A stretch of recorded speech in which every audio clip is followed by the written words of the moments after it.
Today, the video will not be on gameplay or anything else, but the video will be on the development of the IS-7. Before we go into the project, we have to start where it originally came from. Back in 1939 and 1940 during the invasion of Finland, Soviet heavy tanks were heavy, massive, and armed with many weapons. It sounds good on paper, but due to all the cannons in several directions, the commander can only do so much. These multi-turreted design tanks were also very often thinly armored due to the already heavy weight of the large vehicle. More designs were used during the Battle of Finland with less turrets, for example, the SMK. The SMK was sent to Finland by Kirov plant to truly test the tank's capabilities. The SMK performed very poorly with its first battle, struggling with the Finnish troops, making it run for its money. Though the second battle, it was the pinnacle of Finnish fire and focus, with one of its tracks being disabled and its smaller front second turret being disabled and unable to turn by a Finnish anti-tank cannon. The tank sat there until a squad of T-28s recovered the vehicle and was sent back to the factory for results. In the process, they would also develop the SMK design into a one-turreted design and a shortened hull. That tank would become the KV-1.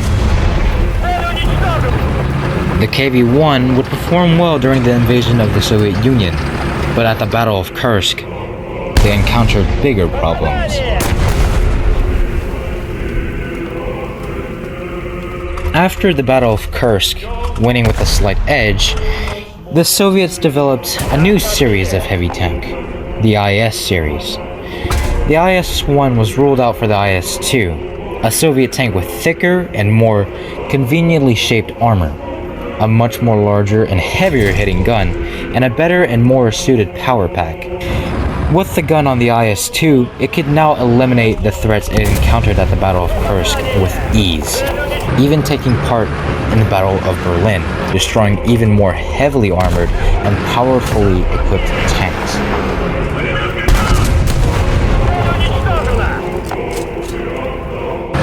After the IS-2 came the IS-3.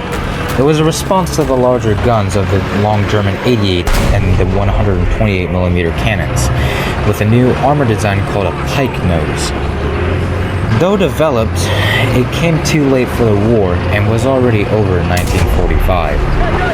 Though, some say IS-3 fought some Jagdpanthers in small pockets of resistance after the Battle of Berlin, but this claim is unsupported, without any proper evidence. The problem with the IS-2 was mobility and even armor sometimes when against more rare foes. And the problems with the IS-3 was the quality of welds or construction of the vehicle, survivability, mobility, and ergonomics of the tank.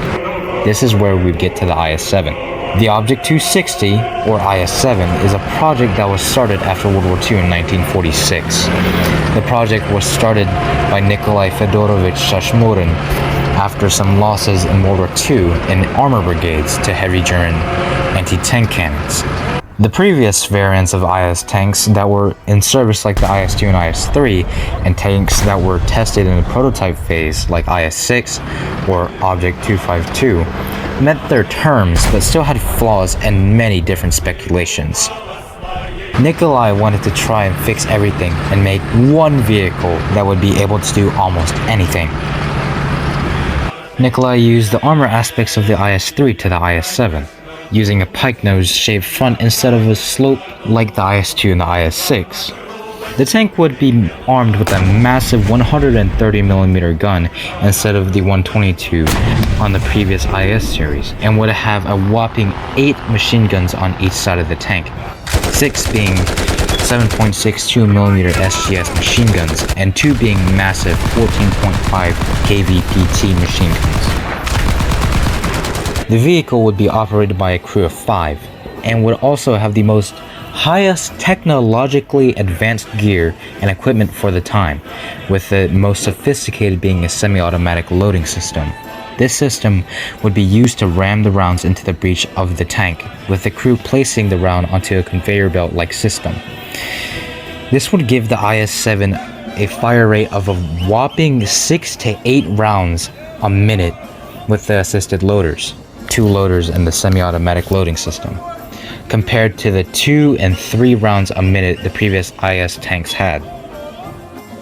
The tank would also have an armor thickness of the upper front plate of being 150 millimeters thick with an effective thickness of 350 to 400 millimeters. The sides and rear of the vehicle is 100 millimeters thick, with the sides having multiple extra spaces to hold any type of handheld equipment or to inflate extra fuel tanks that were also stored in those areas. To compare, the IS-3 had 110 millimeters of armor frontally, with a relative thickness of 170 to 220 millimeters, and was invulnerable to the long 88 and even sometimes the 128. Now to the point. Why would the USSR deny and halt production of the vehicle? Well, first, being very heavily armored and so technologically advanced, the tank was really heavy with a weight of 68 tons and a massive price tag. The weight alone would make the vehicle unable to be shipped by railroad due to the weight exceeding the weight limit of Soviet railroad bridges exceeding 55 tons.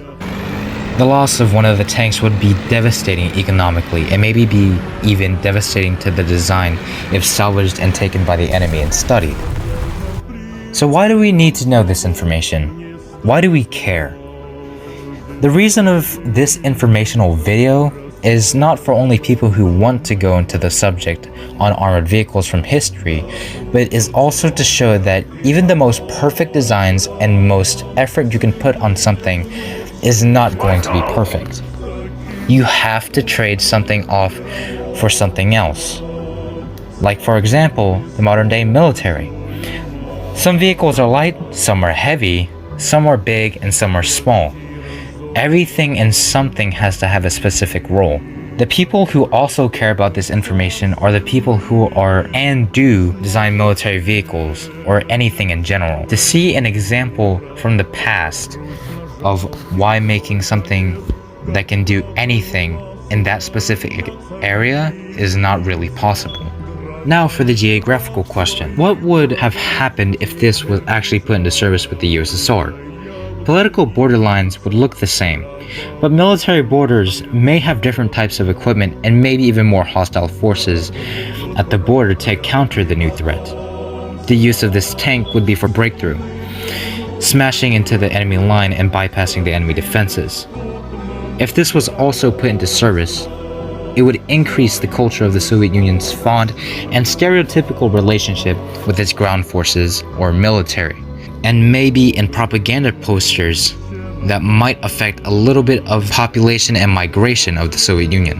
Overall, the IS-7 would be replaced for the T-10M or IS-8 due to cheaper manufacturing and lighter weight of the overall vehicle. In the end, the T-10M and the heavy tank class would eventually be rolled out of service entirely and would be replaced with the medium tank and new MBT class of tank in the 1950s, but still remained in training regiments and training exercises until the 1990s. Despite newer modern MBTs are reaching the weight of some heavy tanks, maybe even heavier on other MBTs, they are still and remain classified as an MBT. After all of this, what did I learn? I've been researching about this vehicle for a very long time. Even after some years of knowing about the IS-7, I learned that the IS-7 was also related to a modern-day vehicle's development, known as the T-80. The engine for the IS-7 was also related to an enormous aircraft called the PE-8, but those vehicles may be the subject of another video. Thank you for watching.